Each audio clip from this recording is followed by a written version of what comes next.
Good evening, ladies and gentlemen. Thank you so much for joining us for tonight's edition of HR Mentorship Learning Series.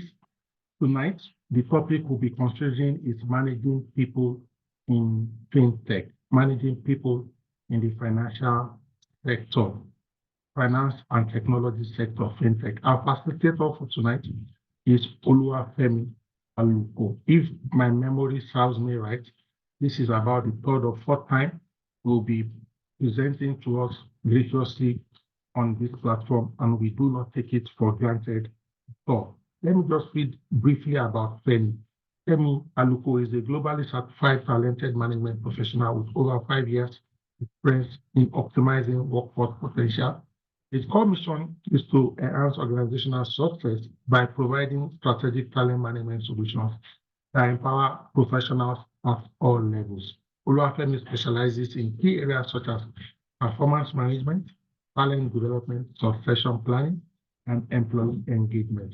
He has successfully designed and implemented impactful training programs across Nigeria, driving both individual and organizational performance.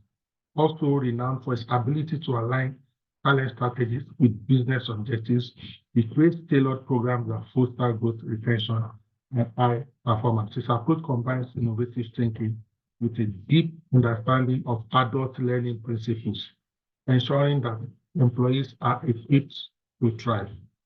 With a passion for developing talents and a commitment to fostering a positive workplace culture, Oluwafemi is dedicated to making a meaningful impact.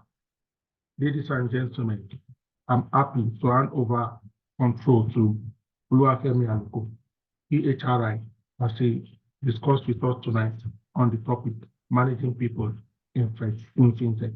You have the floor, my brother.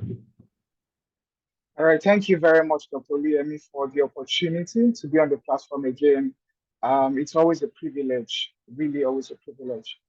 So tonight, I do not want to take much of our time, so we're going to go straight into the topic, managing people in fintech. And just a couple of things that we'll be looking into tonight. Let me just show us the agenda.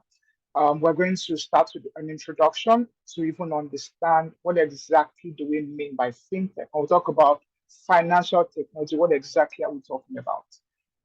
So we'll try to understand the fintech landscape, what happens there. Then we look at talent acquisition and retention. We look at things like the winning the war for talent. Of course, we all understand that there's presently a war for talent, in fintech and even in every other sector, right? So we also look at how can you build a high performing team? How can you ensure that as an HR professional, your team is a high performing one? Now, we also try to understand the leadership in fintech. What does it entail? That's looking at adaptability and inclusive leadership. Also, we look at employee development and retention, which is also another key thing for every HR professional to understand, especially if you're in the fintech sector. Now, we're going to round it off with performance management and incentives, and then we'll go into question and answers if we have any. All right, so let's move on. So like we know, right, when we talk about fintech, we're talking about financial technology. And in short, what it means is integrating technology into financial services. Now, as I say this, in this session, I'm going to try not to mention any organization name. I'll try my best. Maybe Dr. Liemi has always said that we should, try avoiding that. So I'm going to try to avoid that as much as possible. What I'll just have you do where necessary for me is to drop comments, right, where necessary. I'm going to try and look at that as we move on. I could ask you to put in names, right, and all of those things in the chat. All right, so when you talk about fintech, you're talking about integrating technology into financial services. Let me give you an example.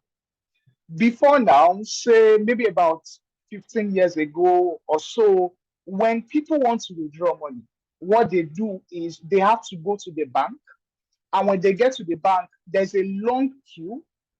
And then they give each customer that comes to withdraw what is called tally, right? More like numbers. And so someone who wants to withdraw money has to be in the bank before the bank opens. They have to be there as early as 7 a.m. And the latest time the person will leave the bank, maybe about 3 p.m. Why? Because they are there to withdraw 5,000 naira. Can you just imagine that? Now, one of the things that fintech did when it came into the space, one of the major things that happened was the introduction of ATM. If you remember that, right? Automated teller machine. So with ATM, people can now go to the ATM and withdraw money, and you are not even spending up to 5 minutes. Now, that is one of the things that fintech does. It's innovation, integrating technology into majorly financial services. And they do this via automation. Now, let's move on. Now, you see, in the fintech space, there are unique challenges. And these are the things that we're going to look at tonight. There are unique challenges. For example, you have things like finding skilled talent. Now, the reason is because, you see, the fintech space is a unique space. And so, you see, it's important that, that you find the skilled talent, right, for those particular roles.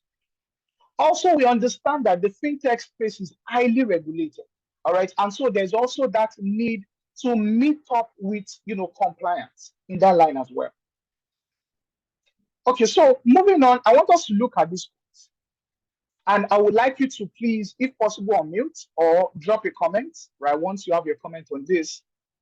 This is a quote by Zig Zigler. And I want you to please try and tell me what you think, or tell us, right, in this session, what you think he means. So you can drop it in the chat, you can unmute, that's fine. He says, you don't build a business. Nobody actually build a business. You build people, and then people build the business. I'm going to read it again so that I'll just allow you a few seconds to think about it. He says, you don't build a business, you build people, and then people build the business. What do you think this means? If you have an answer, you're free to put it in the chat. You can also unmute. I'm just going to give about 1 minute because of our time. So, to just have your input on that. He says, you don't build business, rather you build people, and the people build the business. What do you think this means? Thank you very much, Remileku. Remileku says simply means the innovative ideas of employees tend to build a business. Fantastic. Fantastic. Thank you. He says the innovative ideas of employees tend to build a business. Thank you very much, Remileku. All right, good. Sadi says people are the talents and the backbone of any thriving business. Hence, you train and empower them, and they will deliver. Awesome. Awesome. These are wonderful comments. Wonderful comments. And like we rightly said, what the founder, so to speak, in quotes now, of a business does is the founder has an idea. You need people to be able to bring that idea into shape. And just like we said in the chat, right, that is simply what it means. So you see, for you to have a successful business, either in the fintech industry or in any other industry at all, what we need to focus, there's need to focus on people development. All right, so let's proceed. So let's understand the fintech sector. Like I said, it's a quite unique one. And so it's important that we understand it. So let's dive into that. So we're going to start this by looking at key characteristics of fintech. Number one is what is called fintech solutions. And many. What does this mean?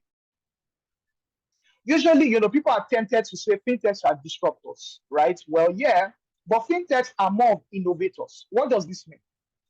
It means that what fintech does is to bring in a product or to bring in a service that can solve multiple problems. So they bring in a product, and then you see that product can be integrated into many things to solve problems. So that you see that product would have ripple effect. So you're going to see that, and I'm sure as I'm speaking, examples of fintechs are coming up in your mind. I'm not going to mention any, right? As they're coming to your mind, you can drop them in the chat, right? You can just drop them in the chat so that it's more like we're having a conversation, which is what I want us to have tonight. So they bring in a product or a service. I cited the example when we started this session of the ATM. You see, when the ATM came in, it was a major breakthrough in the banking industry because banks no longer needed to have that long queue because people can now go to the ATM, withdraw money, and go back. And you see, I can tell you that since then till now, there are now much more innovations that we have, in the fintech industry. So moving on, I'm also checking the chat. I'm checking the chat, so please feel free to drop your chat as we go on. The next thing, characteristics, is improving existing processes. One of the things you must also note about fintechs is that they are there to improve existing processes. You see, fintechs don't just bring in new products, don't just bring in new ideas. They're actually also there to improve existing ones. Next thing to note about fintechs is that when you talk about their founders are usually industry leaders and innovators. You see, I can say to you boldly that you see, there is no founder of a fintech that you would see or that you would meet or that you would have that is not an innovator. They're usually very creative. The reason is because fintech is driven by ideas. So it's more around creating, right? Moving on, they have entrepreneurial mindsets. So in fintechs, even employees there that you have, they usually are people that have entrepreneurial mindsets. They are after creating solutions, right? Driving value, making things much more comfortable for people.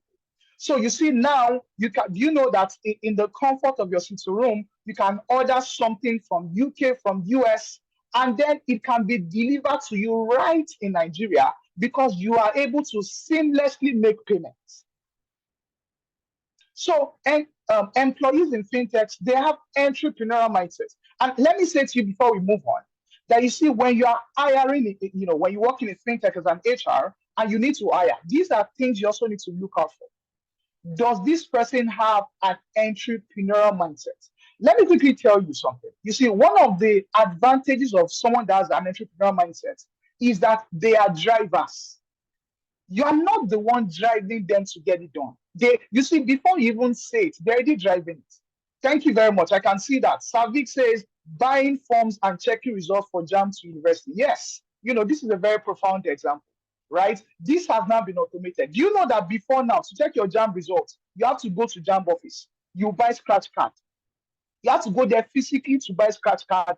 And then you now have to go and find a computer center, a business center to do that. But now it's easy, right? You can do all of that on the comfort of your phone. All right, yes. So that's a very good example. Thank you. Going on, you see, fintechs are there to innovate rather than disrupt. I already said this before, so I'm just going to move on that. Now, you see, there's a key difference between fintechs and other sectors, right? So this would also help you to know that you are playing in the fintech space. So there's a key difference. Number one that you see there is the pace of change. You see, in fintech, there's a rapid evolving technology.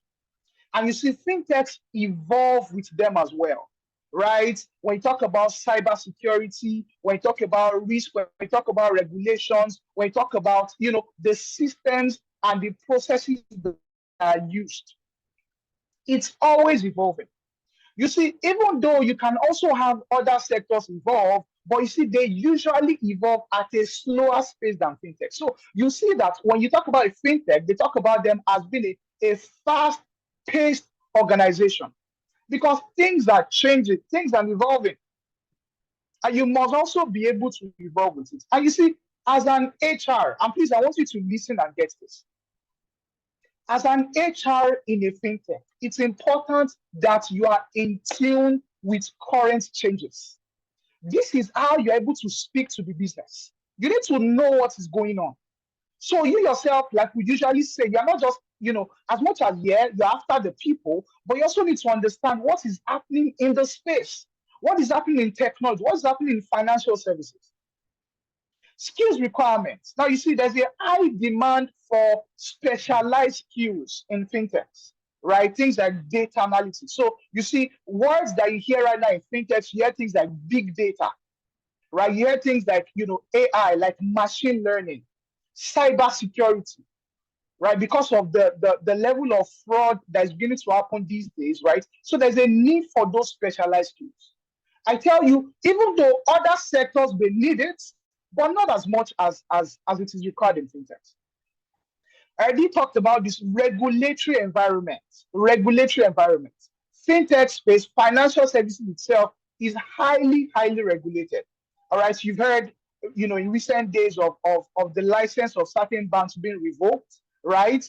That's because they did not meet up with some of those requirements that are needed, right? We've also seen banks recently selling shares, making it much more open. That is because there are certain regulations that come into place that they need to meet up with. So you see, the fintech space is a highly regulated space. Employee demographics. So you see, the fintech industry, if you work in a fintech, I'm sure you're going to have, met, you'd have employees that have dreadlocks, that have tattoos, that have, all of those kind of things, which you may not necessarily have in other sectors, like you have them in fintechs. That is because of the demography of employees that we now have in the fintech space, right? We have more of the Gen Zs, even the Gen Alpha, and maybe some of the baby boomers. All right, lastly, we're going to look at here is fintech is innovation focused. Innovation focused. And we're going to dive much more into innovation as we go on. Now, let's quickly look at the challenges that fintech faces, the fintech organization faces, right? Fintech faces, and some of the solutions to it. Again, these are preambles before we go into the meat of the matter. These are majorly preambles. So challenges, like we said before, regulatory compliance, they are highly regulated. All right, you have things around licensing, and all of those kind of things. The solution to them is to invest in legal expertise, invest in things around cyber security, right? Also, it is to ensure that you maintain active relationship with regulators. Even as an HR person, right, you also need to know what is going on in that space as well. Next is cyber security threats, right? Like I said before, data breaches. I remember, I think maybe just last month, there was a rumor around a particular bank, right? Tier 1 bank, that there was a data breach, that they were hacked and all that. And, they came back to say, no, that's not true. That, everything is actually fine, is in line.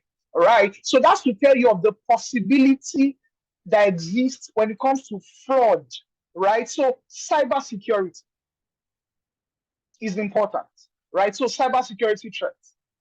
And some of the solutions to that is to ensure that you implement a robust cybersecurity measure, right? Which is things around, two-factor authentication, encryption. I want to be sure that for many of the apps that we have, you can't log in into your app.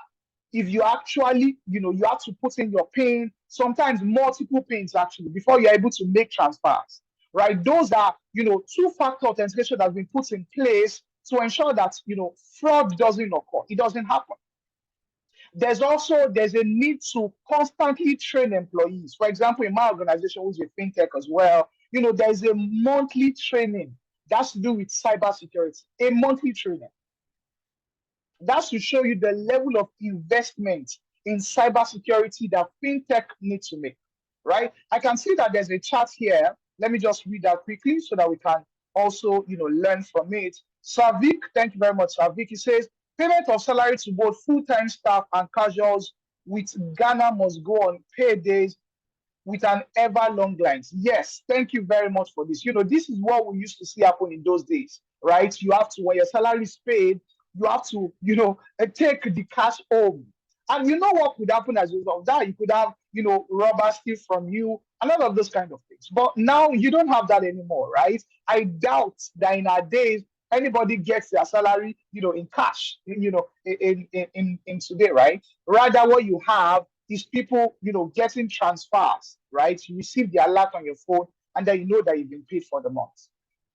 Moving on, another challenge is, which is major. We'll look at this. This is a major support we look at tonight, is talent acquisition and retention. We're going to look at this under war for talents, right? There's actually a war has been declared, for talents, right? So there's that talent acquisition and retention. And you see, the major reason for this is because the world has become a global village, like we say it. So you see, we have employees in Nigeria who are working for organizations in Canada. You have people in US who are working for organizations in Kenya, in Nigeria. So the gap has been breached.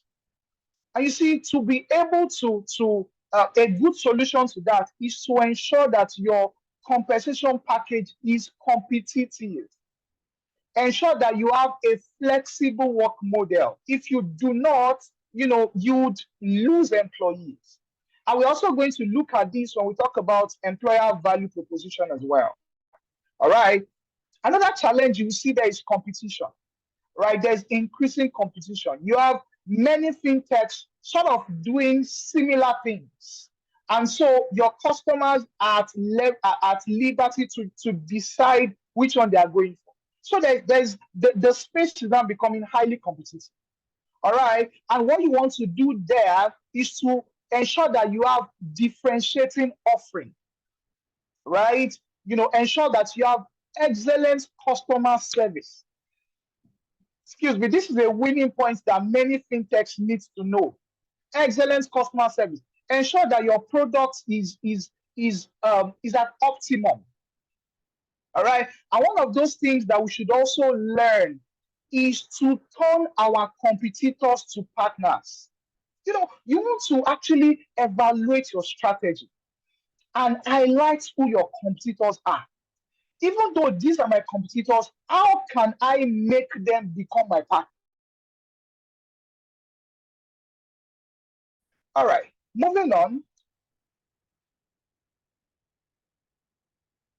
So there's also the need to adapt to rapid technological challenges, right? There's a lot of changes in technology, and there's a need to catch up, right? You can meet up with that by investing in research and development, right? That's very important. Scaling operations. Many fintechs need to scale. Maybe you've been in Nigeria over time, and then you are beginning to see a need to grow into other countries or even diversify into other services and products, right? You do this by ensuring that you invest in scalable technology. It shouldn't be at that point where you are trying to scale that you're now saying, oh, this technology is not scalable. And then you want to start changing it. That could disrupt your product. That could disrupt, your service.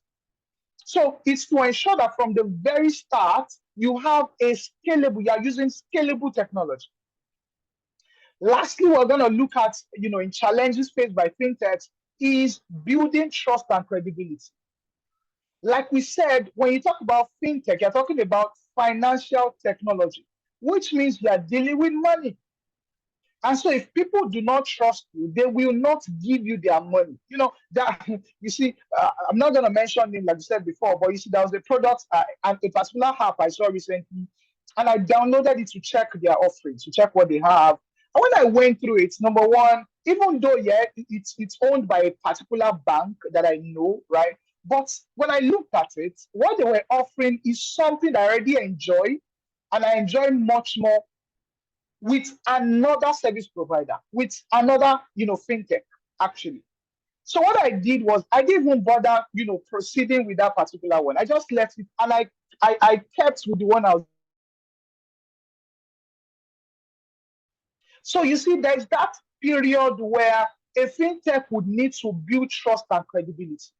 You see, one of the ways to do that is to be transparent in your communication, is to try to partner with established financial institutions.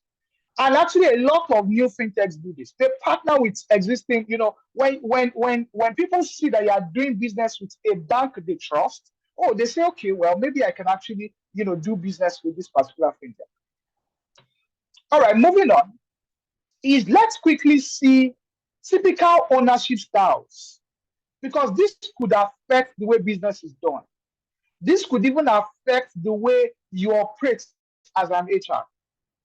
Typical ownership styles of fintech companies. Typical ownership styles. We're going to look at about 4 of them. The first one to see there is startup ownership, right? Usually you hear, startup, right? When you talk about fintech. Now, when you talk about startup ownership, you're actually talking about venture capital backing. Here, you're talking about investors. There are a couple of fintechs that have to do with investors, people invested in them. And something that is common with such fintechs is that, is what you call equity compensation. More like stocks, giving stocks to their employees and things like that. So you have venture capital backing. Next is private ownership. Private ownership, right, has to do with founders or family owned, in quotes, what we call in quotes, one man business, in quotes now, right? But it could private ownership. Now, what you usually see here is that they are controlled by maybe one person or a family. All right. Now, the advantage with this is what is called long-term vision. Because you see, it is owned by one person, usually controlled by one person. The vision that started it is seen through for a long time. It's not that we get to a point and then everything is turning.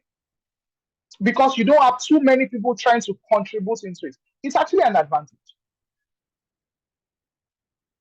Yeah, thank you, Isaac. Isaac says bootstrap. Thank you very much for that. Now let's move on. Now there's also something called public ownership as well, even in fintechs. This is when that fintechs is beginning to grow, that you're not having public investors, right? You now have your shares maybe being traded on stock exchange. What you have here is increased scrutiny, where you have, because you now have many people investing in you. A lot of people are now, focusing, trying to see what exactly is going on. You are going to see much more audits going on there, right? Management practices, financial reporting, which you may not have in the private ownership.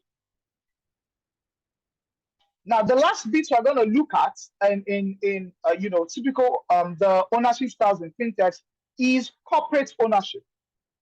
Now, in corporate ownership, it's about larger organizations now coming to create fintechs. A large organization, right? Now, coming to create a fintech. Now, you see, when you have such things, you're going to have a focus on innovation. Because you see, they already have that size, they have the capacity, right?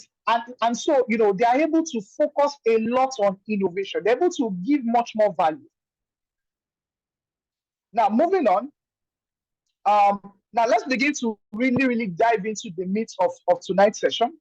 Is to look at talent acquisition and retention. Let's look at that because it's a major one in fintech, in the fintech sector.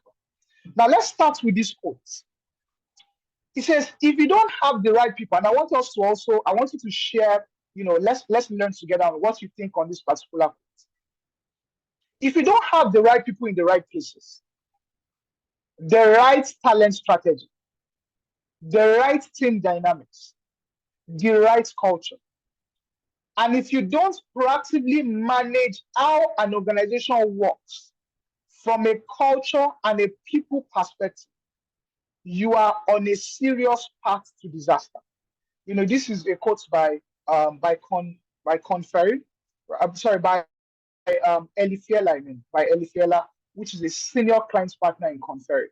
So what I would like to take our opinion. What do you think about this, right? If you don't have the right people in the right places, that is, you don't have the right talent strategy, the right team dynamics, you don't have the right culture. If you don't proactively manage how an organization works from a culture and a people perspective, you're on a serious path to disaster. So I just want to let's take maybe one or two comments on what exactly you think about this before we proceed. You can unmute if you want to. You can also drop your comments in the chat. Let's learn from each other as well.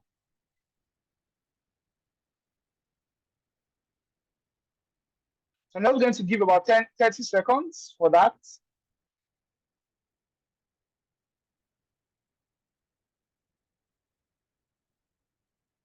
Okay, so while I'm waiting, let me just try and give us some pointers into it. So it says, if you don't have the right people in the right places, what will help you have the right people in the right places is, first of all, that you have the right talent strategy. You see, many organizations don't even have a talent strategy. If you're asked what's your talent strategy, we're just hiring people, they are working, and then, if they exit, we hire another person. So you see, for such an organization, there's no talent strategy. There's no framework that guides the operation, right? That is also what determines, team dynamics, right? How each person, how each team works with another one, how each employee works with another one, what is guiding, what is like an SOP that guides the operation, that guides the interaction. The right culture. If you do not have the right culture, even if you have the right people will leave you if you don't have the right culture. Proactively managing how your organization works. Many times, like usually say, many times HR, professionals, we are reactive rather than proactive. Let me tell us something. One of those things that would help you to be proactive instead of being reactive, to be proactive, is to have the right strategy and to follow it. Create your strategy and ensure that you follow it to the letter. It will help you to have, that process, that principle that guides your operation. So I can see, Remileko just dropped the chart. So let's look at that. It says that of the cultural perspective would paint that to, okay, I'm not sure what this means. There's the HOF. I'm not sure what this means. Cultural perspective, where the culture in a nation is used in business settings. All right, thank you, Remileku.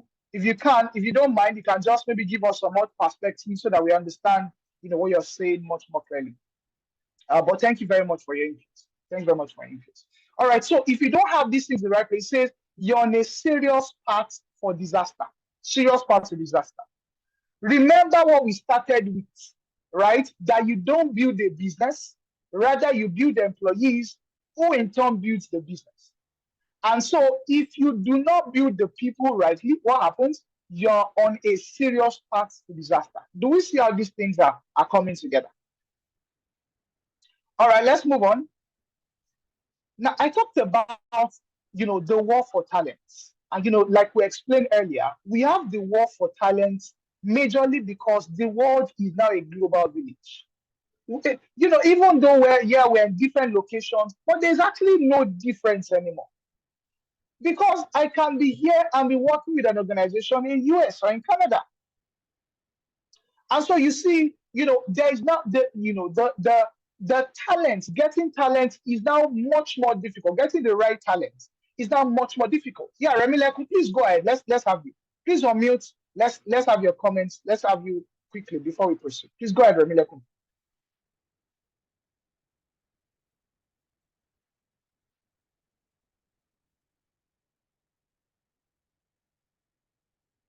We're waiting for you to unmute. Oh, okay. Let me see. I can unmute you. Just a minute.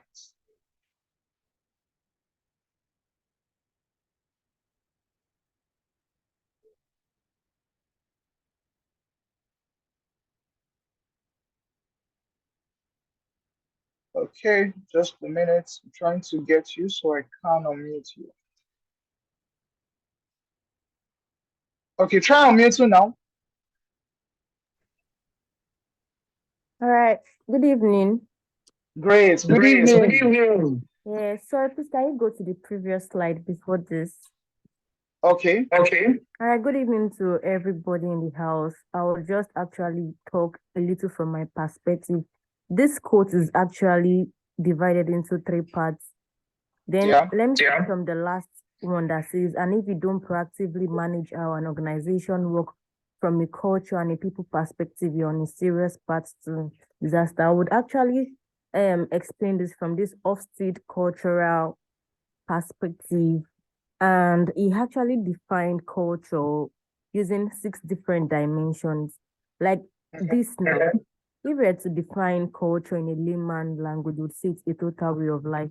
But he actually made us understood that in some certain nation, they see hierarchy as a whole form of managing an organization, a business, while in some nations, it's a flat structure. So once you're very much or you have the idea that okay, this particular nation like Nigeria, we know that okay, it's not a flat structure, it's an hierarchical form of structure in managing your people. And you have to bring that on the table. Yes, we are civilized and change is happening in this current century and current time. But we still have to be very, very, and we have to be very logical that yes, we are in Nigeria. We have to let every staff, every employee know that we run an hierarchical form of structure. That would actually help you in managing your talent. Now we have this another aspect of the right talents, right team dynamics and all that. First of all, we might actually employ staff into different parts of or different teams in an organization. And the fun part of organization is that we have different departments doing different function in actually achieving the organization goals. You might employ this particular person into a particular team, and you as the HR or the leader or the supervisor, you've actually found out that okay, this person doesn't have the criteria or that ability it takes in this particular sector of the or this particular department.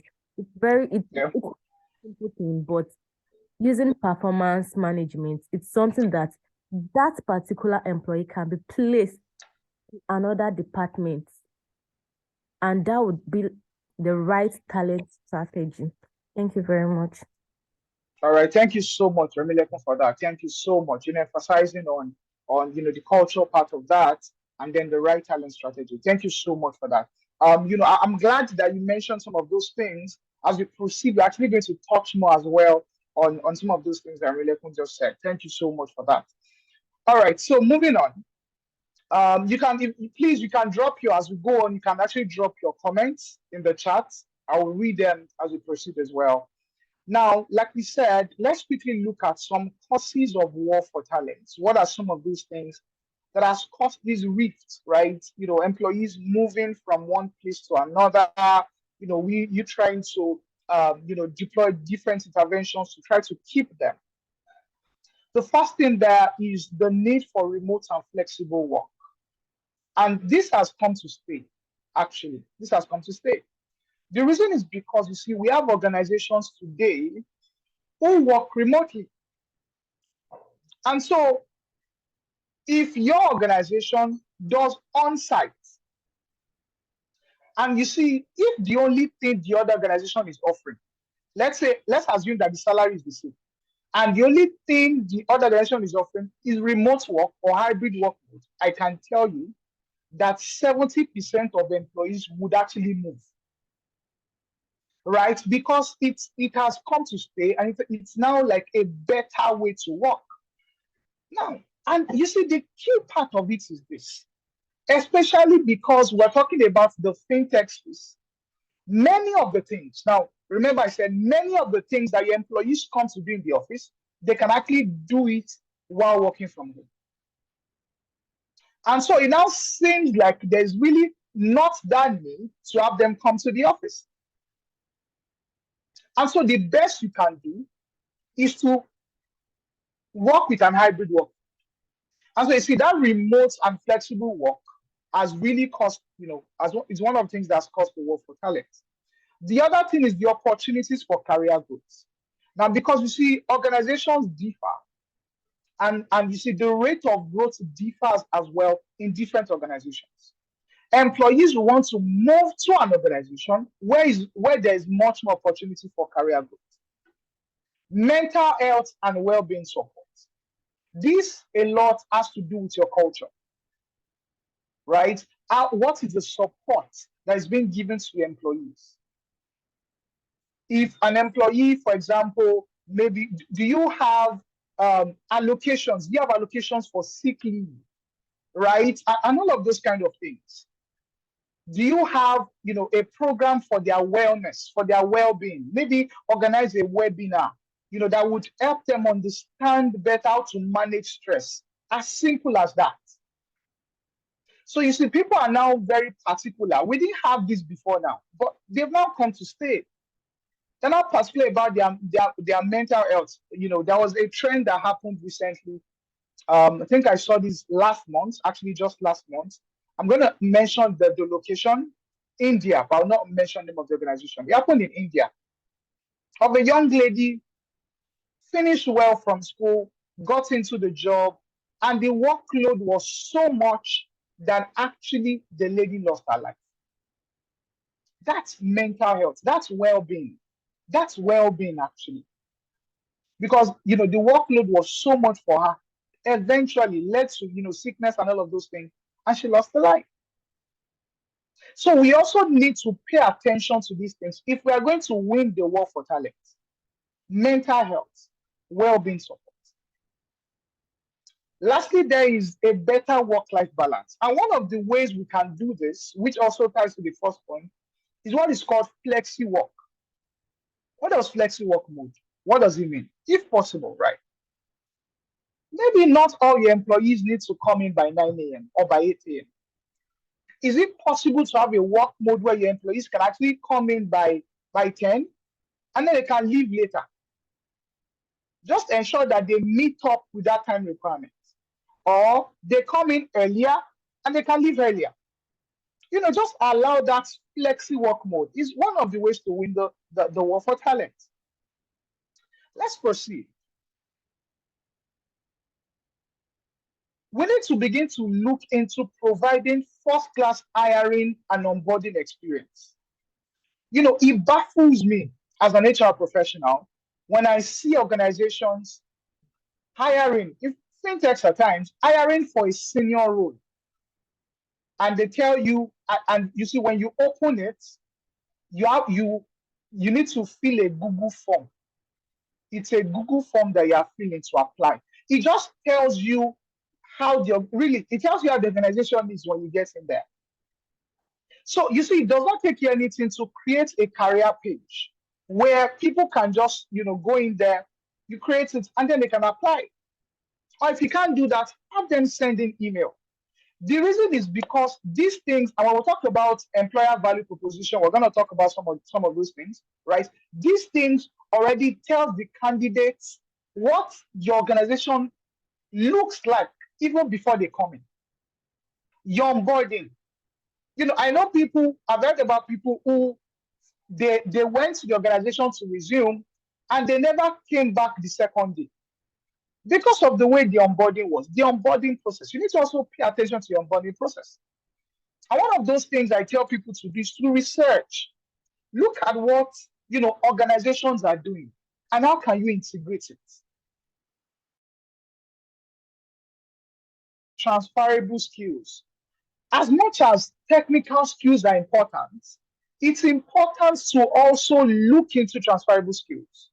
Things like problem solving, things like analytical skills, things like communication, leadership.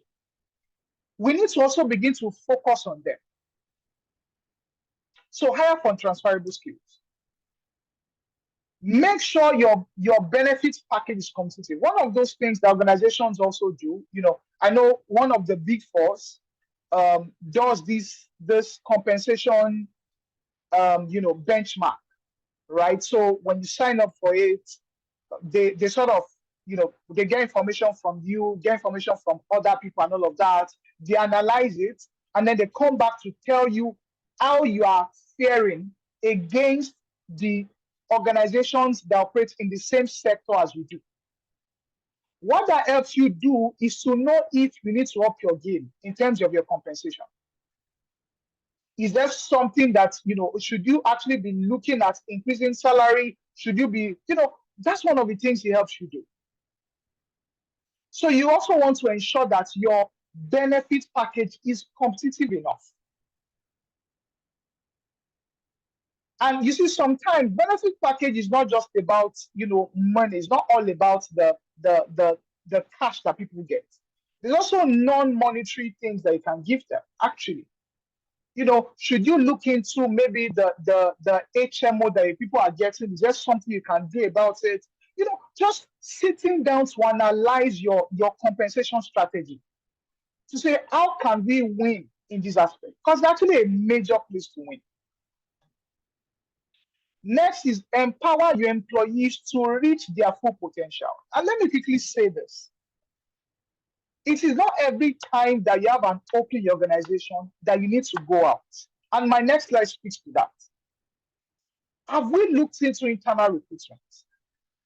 Can we empower our employees to do more? Can you empower your employees to actually live to their full potential? They usually, the fear that I know that many CEOs or MDs have, and it's a common thing where people say, if we invest in them, what if they leave? And the common response is, what if you don't invest and they don't leave? It basically leaves you with employees who are not able to deliver as they should. See, working in the organization should be a win-win for you and the organization, for the employee and the organization. It's not just about the employee should deliver. Also, is there an investment that you are making in the employee? Is there a succession plan? Do you have a talent pipeline? Is there a succession plan, that says that these are our next set of leaders? This is the investments we are making in them to ensure that they will be able to perform, as they climb up the ladder. All right, let's move on. Continuously invest in your company culture. We can't say this enough. Like I said to you earlier, you can have the right talents, but the right talents will leave you if you have a toxic work culture. And you see, one of the things that employees are doing now is before they accept your offer, they speak to people. And I hope we know, I believe as HR professionals, we know that there are platforms that, that actually tell you what people are saying, in fact, what your own employees are saying about your organization. So all I need to do before I take your offer is to go to such platforms and check what are they saying about you. All right, let's move on. Let's look at hiring for innovation. Remember that one of those things that we said is particular to fintechs is innovation. It's one of the winning strategy for fintechs. So how can you ensure that in your attraction, in your recruitment strategy, in your recruiting, you are hiring for innovation? We're going to look at a couple of things. Number one thing you need to do is to relook your hiring. That is, define innovation-driven roles and define them clearly. What does this mean?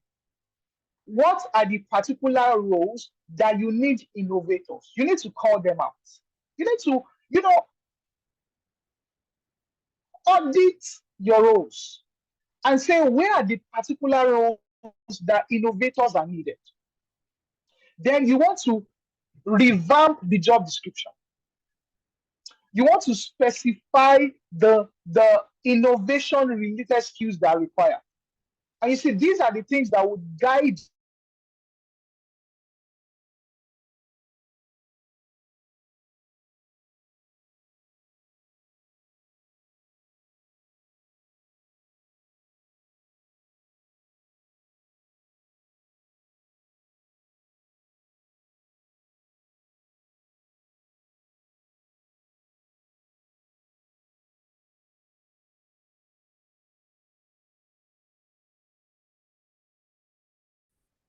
all right, so you want to look at, the key traits that you need to call out in your candidates. Creativity and curiosity. Does the candidate have a problem-solving mindset? Adaptability and learning agility. These are things that you want to look out for during the interview. And we're going to also look at, the case study part as well. Now, you see, in the interview, it's important to focus and use behavioral and situational interview questions. That's a good way to call it out. Example, something like, tell me about a time when you had to come up with an innovative solution to a problem. You see, this one is not, you have to tell me how you have used it. How do you approach a challenge that doesn't have a clear answer? And much more questions. This question will help you identify if this candidate is truly innovative and not just about what is in their skill alone. Also, evaluate for culture fit and diversity of thoughts. When you're hiring, it is important that you do not streamline yourself on your hiring. You just want to hire this particular gender, you want to hire from this particular location. No. It's important that you promote diversity in your hiring. Also, assess collaboration skills. Excuse me, how collaborative is this employee? Next is to review past work and portfolios. And I know that many people actually do this. Many recruiters do this. They ask for portfolios. Let me see what you've done before, and all of those kind of things. All right. Incorporate innovation focused assessments. So you want to give the candidates problem-solving exercises, right? Group interviews or case studies. While the interviews are going on, you are checking, you are watching how the questions are being answered, right? How did they respond to the case study? You can also have them present. Now, you see, having them present to help you understand the thoughts that went into the answers. So that if it's ChatGPT that gave them the answer, you can pick that. Check for an entrepreneurial or intrapreneurial spirit. We said this before when we started, that many, thank you very much, live simulation, very correct, thank you, Isaac. You see, many employees in fintechs are entrepreneurs. They have entrepreneurial mindsets. That is one of the drivers of innovation. So you want to check for an entrepreneurial or intrapreneurial spirit. And lastly is emphasis on continuous learning. An innovator is someone that continues to learn. You can't be an innovator and you are not prone to learning. They go hand in hand. So you want to ask the kindest questions like, what is the most recent skill you learned? How do you stay up to date with industry trends and new technologies? Now, you see, it is one thing to hire for innovation. It is another thing to encourage an innovative environment. Because you see, it's just like you train an employee, but your organization is not supporting the employee to implement what you've trained them on. It's more like you're wasting resources. So now that you've hired an innovative candidate, how can you also ensure that your organization also supports innovation? I'm going to look about 5 things you can do. You want to nurture, recognize, and reward innovative thinking. There's a popular saying that what you celebrate, it grows. So if you want it to spread, if you want innovation to spread, you need to nurture it. You need to recognize it. You need to reward your innovators. When you reward it, it will challenge others to also, want to grow in that line as well. Provide opportunities to collaborate across teams. You see, one of the ways you can do this is to operate an agile system. What does that mean? If there's a project to be done, instead of just having maybe one department do it or one team do it, you can pick people from different teams, from different departments to collaborate together on that particular project. You see, what you've done there is you basically lightened innovation up. Because one person here will bring up an idea. Another person from this place will fine-tune it. You see, that way, the idea by the time it's coming to you is already tried and tested. Next is to create a culture of continuous learning and experimentation. And you see, before I explain this, I want you to see the next point. Allow for risk-taking and failures. Now, you see, this is important, especially for a fintech, because for you to birth new products, it is going to take risk. It's going to take experimentation. One of the key ways to win this, and again, you can actually go research much more into this because, managing people management in fintech is a large thing, right? So what we're trying to do is to give you like an overview, and then you can now take each of these subtopics and dive deeper into it. Now let me make my point. One of the ways to win on point 3 and 4 here is to create what is called an innovation lab. An innovation lab is more like a gestation place where your ideas can be nurtured. The reason for that is because, you see, it may be tricky to make mistakes on a live product, right? Just imagine that one of the major banks in Nigeria now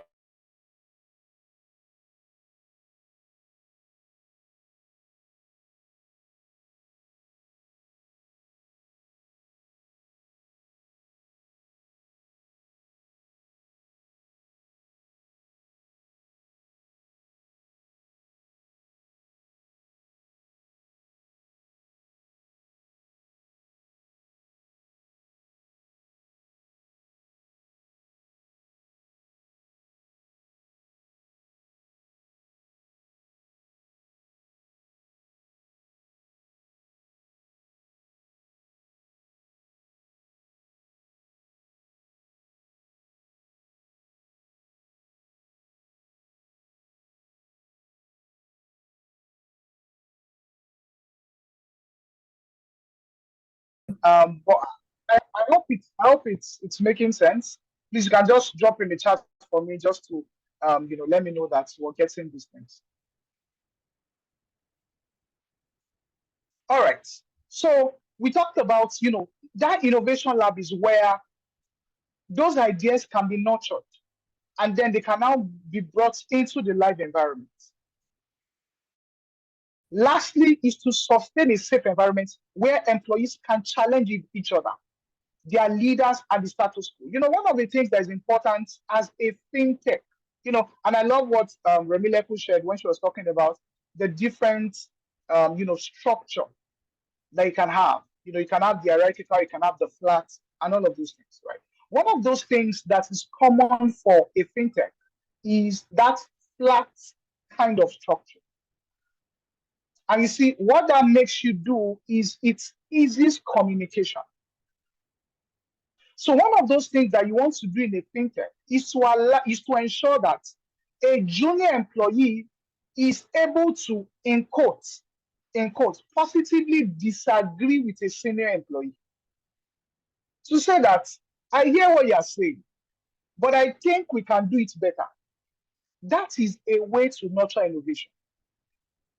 If in your organization, it is what the senior person says, that nobody can say, let's look at it another way, then that way you are not encouraging innovation. So you want to ensure that you sustain an environment where employees can actually challenge each other. They can challenge the status quo. Now let's quickly look at employer branding because it is major when we're talking about winning, the talent war. Employer branding, basically, let me give you a summarized definition. What it means is how people see you, right? How candidates see you, how they experience your organization. And you see, what brings this about is the policies, the programs, the rewards, the benefits that come into place. You see, there are three ways to be able to measure your employer branding. Awareness. That is, how many people know about your brand and what they think of it. So are people actually aware? I remember, I think that was sometime last year, right? Yes, last year. I was having a conversation with some of my colleagues, and then they were talking about a particular initiative that our organization, drives. And, one of those things that a colleague of mine said is that our organization is actually not the first organization to do it. And then he mentioned a bank or so that has been doing that initiative, running that initiative for many years. But the funny thing is, nobody knew that that organization had been doing it. But see, when organization brought it into place, it was the talk of the town. All right. So you see, if you have a particular initiative and nobody knows about it, you are not winning with that. So you need to look at your strategy and say, what are we doing well? Can we make people know that we're actually doing this? So awareness, want to measure awareness. Are people actually aware of the things that you do in your organization? The initiatives. Next is attraction, right? How attractive your brand is to candidates. And again, this thing rests, remember what we said, it rests on your policies, it rests on your programs, it rests on your reward, it rests on your culture, it rests on your work environment, it rests on your values. Those are the things that drive how people see you. So how attractive is your brand? So when you put out a job opening, for example, how many people apply? That's one of the ways to look at it. Who are the kinds of people that apply for your job opening? Who are the kinds of people? It actually tells you something about your employer brand. Lastly is the experience. How people experience your employer brand. This is talking about your reviews, the kind of reviews you get. When you deploy a survey, employee engagement surveys, what are your employees saying? Right? If you ask your employees to refer, maybe you have a job opening and you want your current employees to bring people in, how many people are willing to come in? These are things that speak about your employer branding strategy. Now, this slide here is about how you can improve your employer branding strategy, how you can develop one, just in case you don't have one. This is how you can develop one. You need to, first of all, audit your existing employer brand. Auditing it means, let's look at it one after the other. Let's pick it apart. What are we doing right? What are we not doing right? What are people saying? You need to carry out an audit to start with. Review your recruitment and selection process. Do candidates find it difficult to apply for your job roles? When you put a link, is the link working or it's not working? So you want to review your recruitment and selection process. Is your selection process, is it rid of bias? Really, these are things to look at. What is the experience of candidates in interviews? So I think someone reached out to me sometimes back. I was talking about that, she was on an interview where something quite simple, but it speaks about your employer brand. She was in an interview where she was asked to turn on her camera, but about 4 people on the call, all their cameras were off. But she was told that she has to turn on her camera. And, for her, she was like, is that actually right? That is it okay for her to demand the same? These things actually talk about your employer brand. When people go through interview organization, do they get feedback? Do you give them feedback to say, we've received your CV, we're working, we're going to get back to you? If they're not successful, do you tell them they're not successful? If they are going to the next stage, do you take months before you tell them they're going to the next stage? These are actually things that speak to your employer brand. Now, the next thing you want to look at is to build your employer brand based on your unique EVP, right? Your selling points. So you need, as a fintech, you need to have a unique selling point to candidates, and then build your brand around that, your employer brand around that. Now set goals. Define what you want your employer brand to convey and the objectives you aim to achieve. Now, let me quickly say this: that either you by yourself create an employer brand or not, you have an employer brand. It's more like the way culture works. If you do not deliberately create, a culture, you have one. Either you deliberately created it or not. It's more like structure. Either you deliberately create structure or not, you have a structure. So you want to, by yourself, decide on what you want your employer brand to look like. So you want to set goals. Also, engage the C-suite. You need the buy-in. As an HR professional, you need the buy-in of the C-suite. You can't just create this strategy without having those buy-ins, or else it is not going to fly. Divide responsibilities. Who is taking what task? So when you talk about employer branding, it's not just the work of HR. You're going to also need you're going to need, of course, you need your IT guys. You're going to need your marketing guys. So you need to also divide responsibilities so that everybody can work together. Now, select relevant metrics to track so that you can be sure that these things actually, you're in line as you've planned. Use the right channels and the right formats. Showcase your company values and visions, right? The platforms you can use, LinkedIn, your website. How updated is your website? All right. Also be transparent. When you're in an interview and a candidate asks you a question, be transparent. Don't try to, now when they come in that they now realize that, what you said, that's not what it is.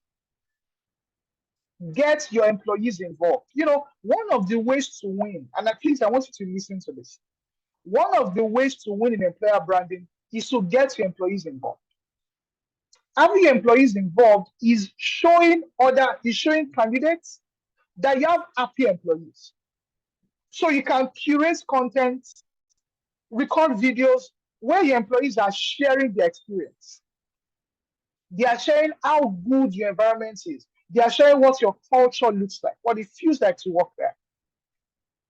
Then develop your internal employer branding strategy. So you also want to communicate the employer branding essence to your employees, because you also need their buy-in.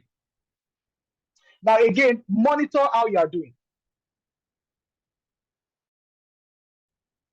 Yeah, thank you very much. Thank you, Etienne. Thank you for that feedback. Now, you also want to monitor how you are doing, right? So monitor how you are doing. Remember the first slide where we talk about things to track. So as you are deploying this strategy, you also want to track it. Track these things. And lastly is fine-tune your strategy. Now, you see, the fact that you've created your strategy doesn't necessarily mean that is it. You can actually fine-tune it. Okay, so we've worked on this based on our tracking. It seems like we can do this better. And then you can fine-tune your strategy and make it work better for you. Now let's move on, because we actually still have a couple of things to cover before we round up the session. We are getting to the end of the session already, though. Now, one of the things we mentioned in the course of this session is that as a fintech, it is normal. You are going to have employees across board, across various locations.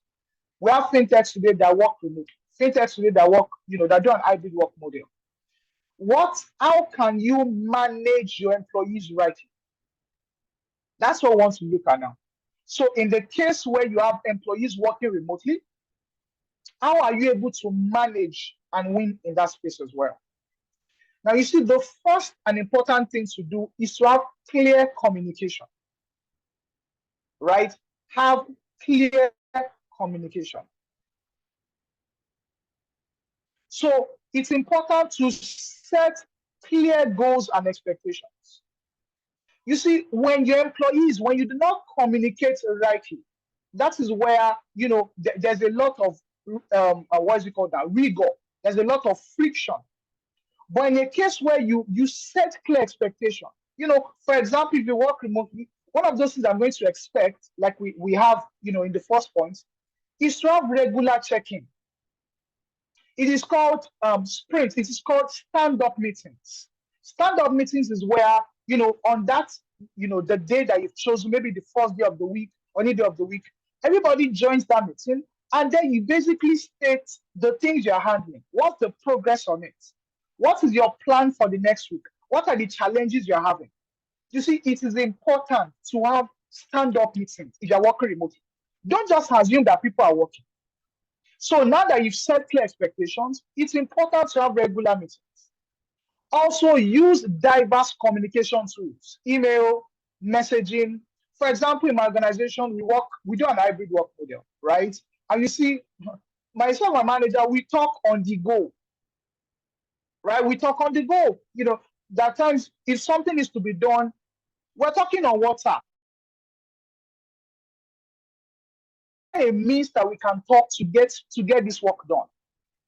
All right, so you want to leverage on diverse communication tools. Use email. See, there are things that it is only email that can answer to, actually, right? There are things that you need them. For example, you want to get an approval. Please, if you want to get an approval, don't make a call and say, please approve, right? Because if something happens, they will ask you, so who approved this? So on such a thing, you actually need an email. There's also things that sending a message would answer to. There are things that you need to see the person's face. Right? You need to see the person's face. You guys need to, communicate. Moving on to the next point, right? In managing a remote team is to leverage on technology, right? Collaboration tools like Slack. Rely on video calls, face-to-face interaction. Now, remember that this is not a work arrangement where you guys see physically. It's remote. So the best you can do is actually to have video calls. Build trust and accountability. Now, you see, in building trust, some things are quite important. And we're going to talk about 3 of them here. Number 1 is focus on results and not hours worked. Many managers and HR professionals, we focus on hours worked. How many hours did you work? When did you, close from work yesterday? And all of those kind of things. No. Please, let us focus on the results. The work that is meant to be done, has it been done? Are you getting the results? Encourage autonomy and trust in task management. This is where you need to avoid micromanagement, because you see, you can tend to have this because you're working remotely. So we need to encourage some level of autonomy. Allow the employee to be able to take some level of decision. Maintain transparency in progress and challenges. If there's a problem, please communicate it. Now, maintain team culture. This a lot has to do with, bonding, and I'm not going to spend much time on the remaining points so that I can move on. It has to do a lot about bonding, celebrating team contribution. If you're working remotely, please celebrate people's birthdays as much as celebrate their wedding anniversary. Those are things that encourage team spirit. If someone is sick, or their work anniversary, send them a gift, send them a card. It actually fosters team spirit. Lastly, to support work-life balance. You see, people, when you work remotely, there's that, thing to want to work till 9 p.m., want to work till 10 p.m. because it's remote now. So, actually, it's important to please, recognize that boundary. Once it's close of business, it's close of business. If the employee wants to work outside of that office time, let it be their own decision. In fact, you should encourage that they should stop working when they need to, right? Also be mindful of time zones. Because you're working remotely, you're working across different locations, it's actually possible that people operate different time zones. So we want to, be mindful of time zone as well. Lastly is to provide clear documentation, right? You want to have a robust knowledge base. Now, you see, the reason why this is important, and this is where something around knowledge management comes in.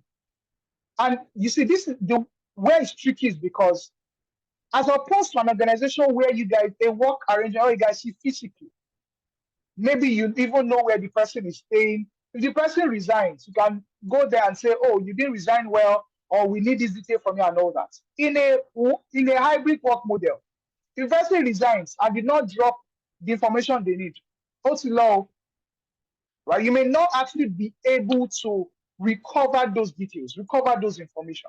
So it's important that you have a robust shared knowledge base. Maybe have everybody work on a particular, have the files on a particular database, a storage where everybody has access to them. That way, if anything happens, right? If anything happens, you can actually easily recover those details and recover those information. Now, let's quickly look at leadership in fintech. I want to look at leadership in fintech. What are the things to take note of when it comes to leading in fintechs?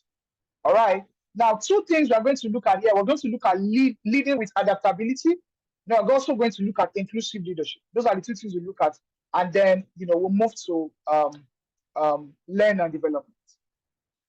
Now, so when you talk about leading with adaptability, it has to do with, recognizing, reacting, adjusting to trends, to new innovations, to industry shifts. Now, you see, because we're in a fintech space, like we said before, it is fast-paced. Things are changing, and you see, things will continue to change. Regulations will come. You have things around cybersecurity. So it's important that your organization, you are leading with adaptability. That means you are resilient. That's what it means. You can easily maneuver your way. If something happens, you can easily bounce back. There's a term in change management that is called VUCA, right? VUCA means volatility, I think something around instability, something like that, right? Change, adaptability, something like that, right? What it has to do is resilience. How resilient is your organization? And that's what this slide has to, has to deal with, right? How can you ensure that your organization, thank you very much, Dr. Lee. Volatility, uncertainty, thank you so much. Yeah, those are the words I'm looking for, right? Complexity, yes, thank you very much. Ambiguous, I think that's the last one. Exactly, ambiguity, yeah. So how are you able to bounce back in the face of these things? Look at, for example, COVID. So you see, when COVID happened, it affected many organizations, right? The revenue for many organizations dropped. In fact, that seemed to be the beginning of remote work for many, many organizations. And you see, even in the face of that, organizations struggled with remote work. They struggled. Organizations struggled with performance at those periods. So we pray that, we do experience another COVID, right? But you see, apart from COVID, right, we have in Nigeria, for example, a lot of things are changing. How can you ensure the organization is adaptable, is resilient? And what you need to note, you can see that on the screen, is to embrace a growth mindset. Ensure that you are open to learning as an organization. Be open to learning. Your organization should be one that, you are monitoring, what is happening, what is the latest trend, which goes to the next point about stay informed. Is there a technology that can do what you are doing now in a better way? And you see, this is how competitors win over each other. Is the fact that someone got an information earlier than another person and has put it in place. I'm trying to quickly look for a particular name now, actually. But you see, good. Yeah, thank you, Father. Let me cite this example, right? Many times we say, want to buy Gala. Gala is the name of a particular brand. And apologies, I'm actually mentioning this particular name, right? How do you know that Gala is the name of a particular brand? It's an organization that is an FMCG, that is a product of an FMCG. But you see, because Gala is like the first in that field, anytime you want to buy that, that role, what you say is you want to buy Gala. So it means that the first to start a particular product, to start a particular initiative, has an edge. So which is why, as a fintech, you want to ensure that you stay informed. You want to be at the cutting edge of technology. If something happens, you are the first to hear about it. Remember, we talked about investing in research and development. Encourage open communication. We already talked about this. Ensure that your people are able to speak freely. They're able to bring up ideas. People can brainstorm and deliver and bring up ideas. Learn from failures, right? Failure is actually, a story that, I've heard about. Thank you very much. I want to buy Omo. Thank you. That's a very good example as well, right? Omo, right? Omo is the name of a product. But you see, Omo is now being used for all the products in that category, right? So learning from failures, all right? So you see, there's this story around 7-Up, and that the person that started 7-Up actually failed 6 times.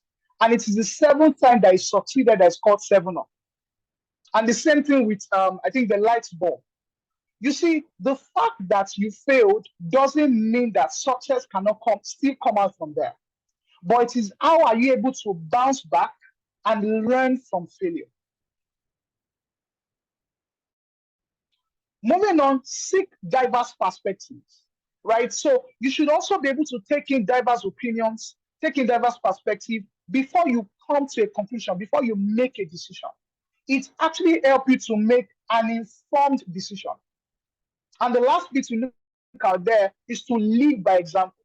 In being resilient, ensure that you yourself as an HR professional, as the lead in the organization, you are leading by example. Now let's look at the next one there that we call inclusive leadership. And I want you to look at this particular data that we have here, right? It says that leaders play a particularly critical role, and they account for a difference of up to 70 percentage points in employees' experience in belongingness and psychological safety. When I talk about belongingness, it talks about how much the employees see themselves as a part of the organization, right? So that leaders have a role to play in how employees are able to see themselves as a part of the organization, how the employees feel psychologically safe. Inclusive leaders see a 17% increase in team performance, a 20% increase in decision-making quality, 29% increase in team collaboration. Inclusive leaders also cut down employee attrition risk by 76%. This is actually a data by Harvard Business Review.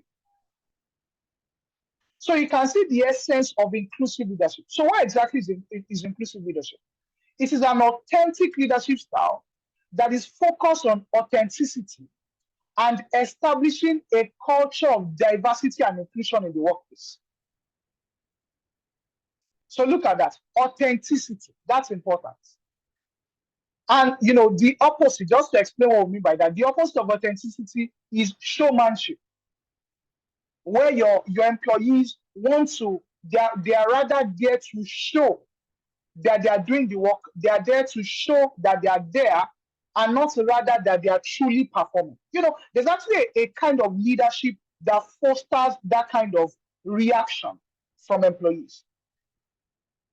A leader that establishes a culture of diversity and inclusion in the workplace.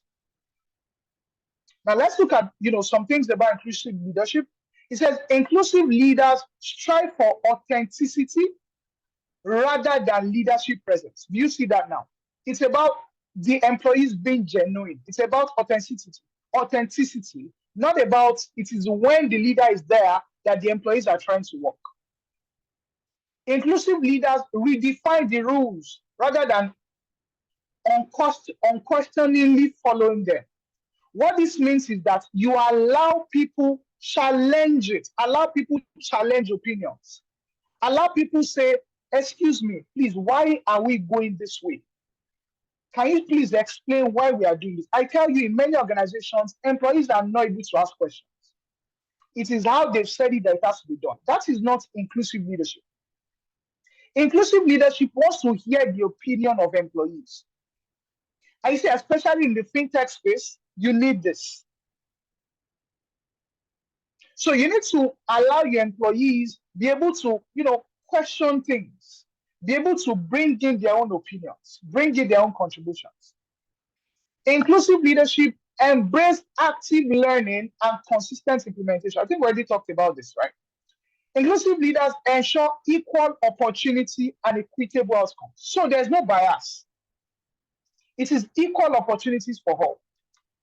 It is not that for the same role, a particular gender is being paid more than another one. I know that there are actually roles that are gender sensitive, all right? But you see, you also want to ensure that there's equal opportunity across board. There's the same level of compensation across board. Not that there's bias on the level of demography or ethnic group you belong to. Lastly, they view inclusive leadership as everyone's responsibility, not just HR. So inclusive leadership is everybody's responsibility. And this is something we also need to champion. I want us to begin to actually round off. So let's look at employee development and retention. There are just 2 slides we're going to look at under this before we move to the last parts of this session. Under, employee development and retention, we're going to look at upskilling and reskilling because they're actually 2 different things. And you see, as HR professionals, these are things that we should look into in our learning and development initiative. What many organizations do is what is called upskilling. Many organizations do not focus on reskilling, but it's also important. So like you can see there, upskilling has to do with learning new skills that apply to the same job role. New skill that apply to the same job role. An example is a data analyst that is learning, that used to use Power BI, that is now learning Python. That's upskilling. So they are still applying that to the same job role. When you talk about reskilling, you're talking about learning new skills to be able to transition into new roles or into alternate roles. That's what it means. That's the difference, right?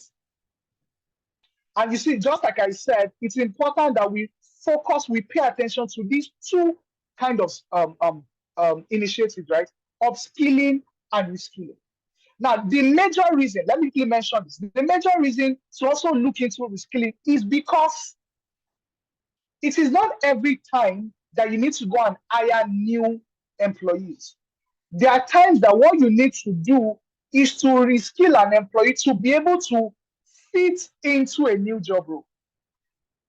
This is why I said when we started the session, remember, we talked about focusing on transferable skills. Because when you focus on transferable skills, it will not be difficult to empower the employee with a technical skill and then have them move into another job role. I don't know if you get what I'm saying. If what I'm saying, if you are still following, please just drop into the chat and just let me know that you're still here. While we move on, let's look at career growth opportunities. And again, this is focusing much more on the internal parts, right? Your existing employees, not on the external one now, existing employees. There is something you can do called internal recruitment. What does this mean? Instead of going out to hire, do you know that as a fintech, you can actually hire internally? What it means, in fact, I know that some organizations do it. Before you put out the opening, right, to candidates, yeah, thank you very much, Ali. Before you put out the opening to candidates, outside the organization, you first notify your existing employees to say, this role is open. If you are interested, please apply. and then they go through the recruitment process. If you find them suitable, you bring them in. Please let me say this, because this is, a caveat which is important. If the existing employee fits into that role, please ensure that they get the compensation that accrues for that role. Don't say that because they are current employees, you will not pay them as you would have paid if you were bringing in someone else. That is you not being fair. So in terms of internal recruitment, you also want to ensure that they're getting the compensation that they should. And you see, when you recruit internally, it's going to save you time. It's really going to save you costs, going to save you time. The next one we can see here is redeployment. What does this mean? It is basically moving an employee from one job role to another one. Again, this is also where transferable skill is also essential. Because you see, the employees already knows the organization, they already fit into your culture. It is easier for them. They will be able to fit into those roles much more easily. Especially if your organization that you do job rotation. And so maybe the employee has done job rotation in that role before, and then they can now easily be redeployed into that role. So those are initiatives you can, put in place for career growth in your organization. Now look at this employee well-being. And when you talk about employee well-being, they're talking about the holistic state of an employee, the physical, the mental, the emotional, right? And you see, especially like I said before, in the fintech space, it's important that we rethink employee well-being. It's important. What does it mean to rethink employee well-being?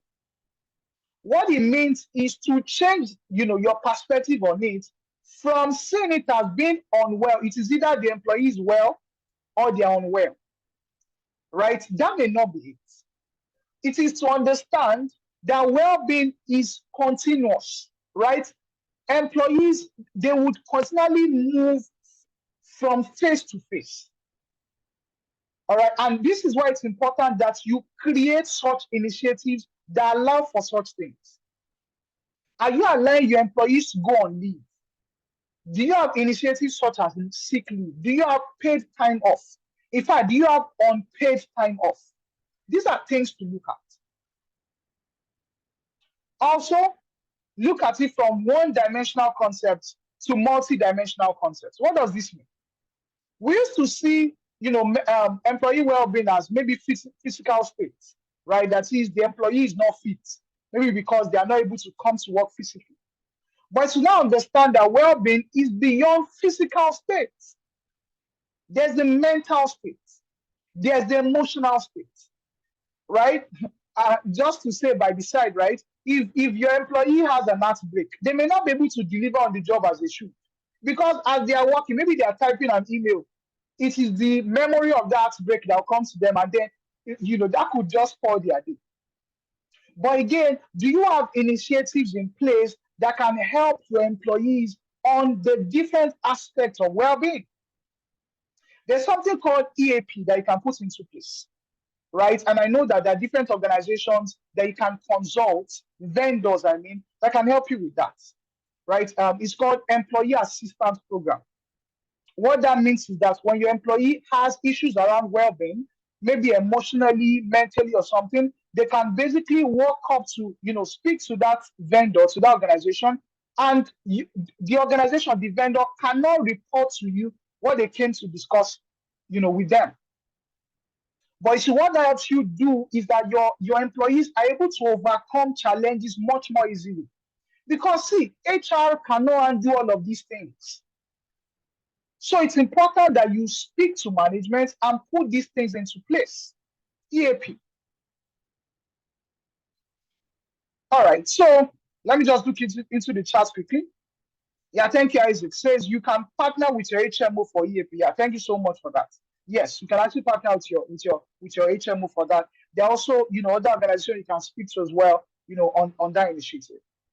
Now, you see, before, focus is on the worker when it comes to employee well-being. But now, focus is on the human and their supporting structures. What does this mean?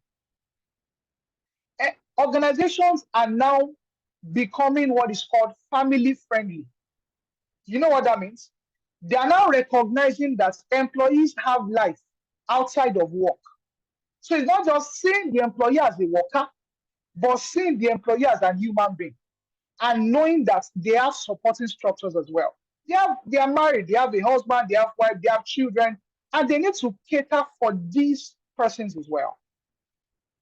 And lastly is the responsibility. So it's usually was saying it's responsibility of the organization, right, to see to employee well-being. But now it's a shared responsibility between the individual and the organization.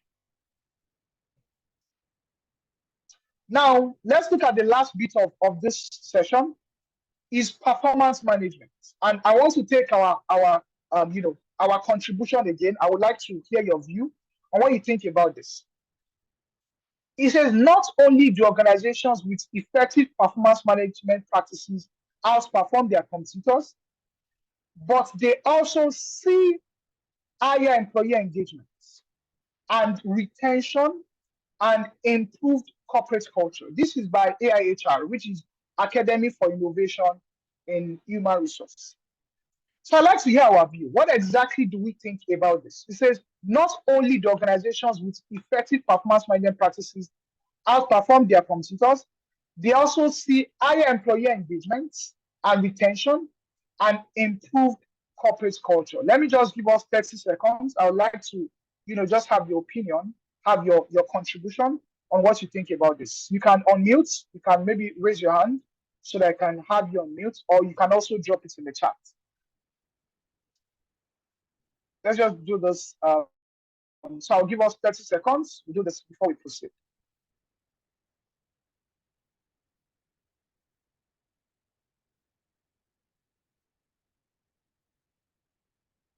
All right, so while I'm waiting for that, I'm just going to move on because of our time. Just going to move on while, please, you can still drop your comments in the chat. All right, so let's look at some effective performance management processes. But before that, let's really define what it means. So you see, it simply means it's a strategic and systematic process establishing a continuous conversation between employees, managers, and HR. It's important that we note these words. That's why it is in bold. It is a continuous conversation. Performance, an effective performance management process is not a one time in a year kind of thing that we do. It is actually a continuous conversation. It is happening between the employee, the manager, and the HR. The essence is to drive individual and organizational success. Now, quickly, I want us to look at the 4 stages in performance management. It begins with planning. Planning has to do with goal setting. So this is where you set goals, right? Where goal setting happens. This is the objective for the financial year. Then monitoring. Monitoring is where you track, how those goals are being implemented.